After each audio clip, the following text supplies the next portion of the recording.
Hello বন্ধুরা, আশা করি সবাই খুব ভালো আছো। আবারও একটা নতুন ব্লগ নিয়ে তোমাদের সঙ্গে শেয়ার করতে চলে এসেছি। তো আজ রাতের বেলায় রান্না করব, কী কী রান্না করব সেগুলোই তোমাদেরকে দেখাবো। এই যে দেখো, আজকে ডিমের ঝোল রান্না করব। তো ডিম সচরাচর একটু কম খাওয়ায় আমাদের বাড়িতে, তো আজকে রাতে সবাই ডিম খাবে বললো, তো তার জন্য রান্না করব। তো বাড়িতে দু ধরনের সদস্য আছে, কেউ ডিমের সিদ্ধ করা ডিমের ঝোল খাবে, আর কেউ ভাজা করা ডিমের ঝোল খাবে। তো দু রকমই হবে। এটা তো আগে থেকে সিদ্ধ করে রেখেছি, ডিম আর আলু। আর এখানে ডিমটাও ফেটিয়ে নেব, এটাকে ভেজে নেব, দিয়ে ঝাল করব। কড়াটাও গরম হয়ে গেছে।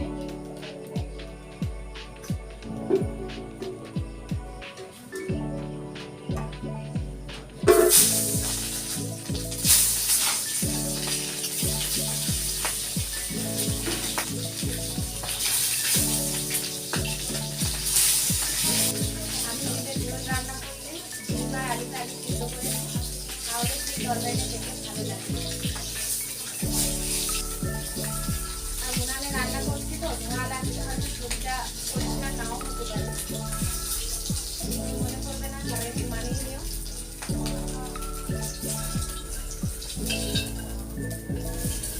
সিদ্ধ করা ডিমগুলো ভাজা হয়ে গেছে,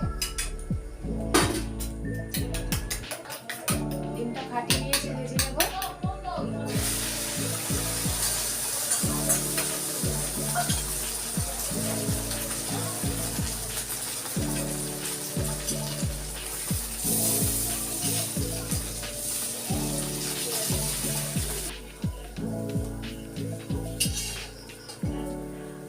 দেখো ডিমটা ভাজা হয়ে গেছে। তো আমার ডিমের ঝোল খেতে ভালো লাগে না, কিন্তু ডিমের ভাজা দিয়ে ভাত বা মুড়ি খেতে খুব ভালো লাগে। বন্ধুরা, তোমরা কে কে ডিম খেতে পছন্দ করো অবশ্যই কমেন্টে জানিও।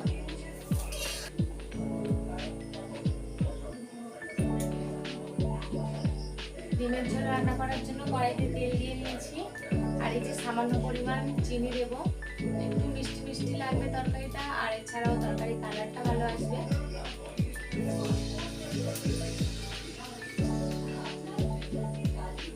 আর এই যে এখানে মশলা নিয়েছি, পেঁয়াজ, আদা আর রসুন বাটা একসাথে আছে, আর এই যে এখানে টমেটো কুচি।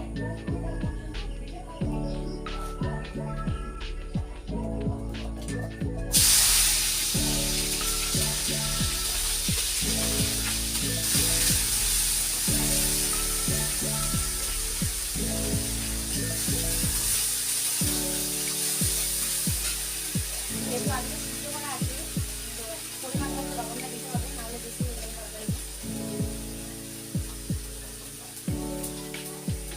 আচ্ছা, হলুদ গুঁড়ো দিয়ে দিচ্ছি,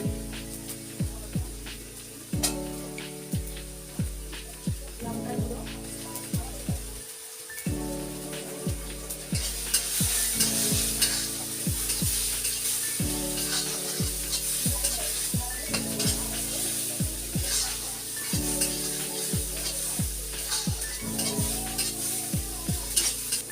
মশলাটা ভালো করে কষিয়ে নিয়েছি।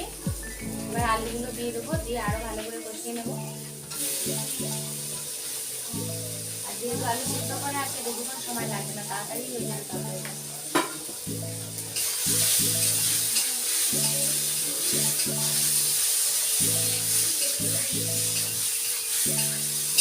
আমাদের বাড়িতে ডিম খেতে দুজন বেশি পছন্দ করে, একজন আমার বর আর একজন আমার মেয়ে। এর ডিম হলে খুব খুশি। কষানো হয়ে গেছে, জল দিয়ে দেবো পরিমাণ মতো।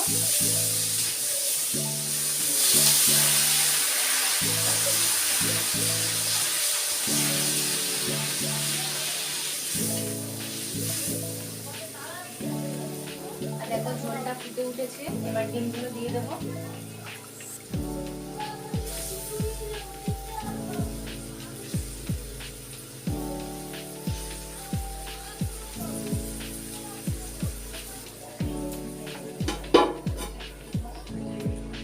দেখো বন্ধুরা, ডিমের ঝোলটা আমার রেডি হয়ে গেছে, আমি এখানে নামিয়ে নেব।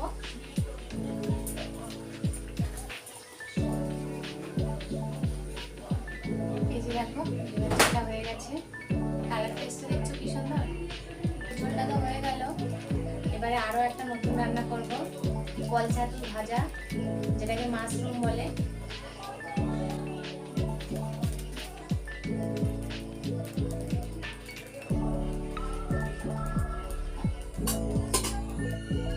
এই যে কল ছাতুগুলোকে ভালো করে ধুয়ে আর জল ঝরিয়ে রেখে দিয়েছি, আর এর সাথে আলু কুচি আছে, আলুকে একবারে গ্রেট করে নিয়েছি। শুধুও ভাজা যায়, আলু দিয়ে ভাজলে বেশি ভালো লাগে। তেল গরম হয়ে গেছে, অল্প পরিমাণ 5 ফোড়ন দিয়ে দিচ্ছি। আর এই যে এখানে পেঁয়াজ কুচি আছে।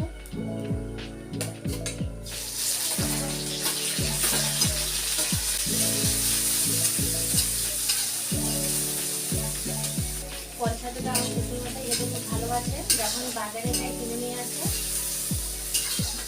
পেঁয়াজটা ভাজা ভাজা হয়ে গেছে, এবার দিয়ে দেবো কল ছাতুটা।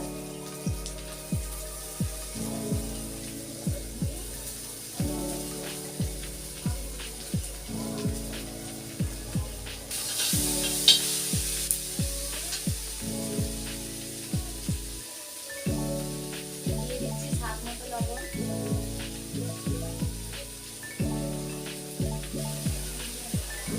হলুদ গুঁড়ো আর লঙ্কার গুঁড়ো।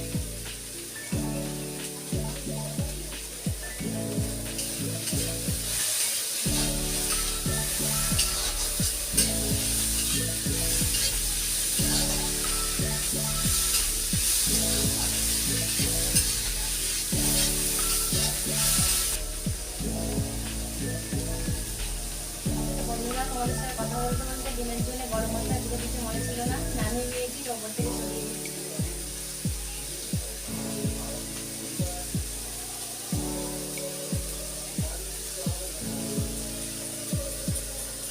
এখন গরম আছে, একটু নেড়ে চেড়ে ঢাক দিয়ে রাখলে ঘি হয়ে যাবে।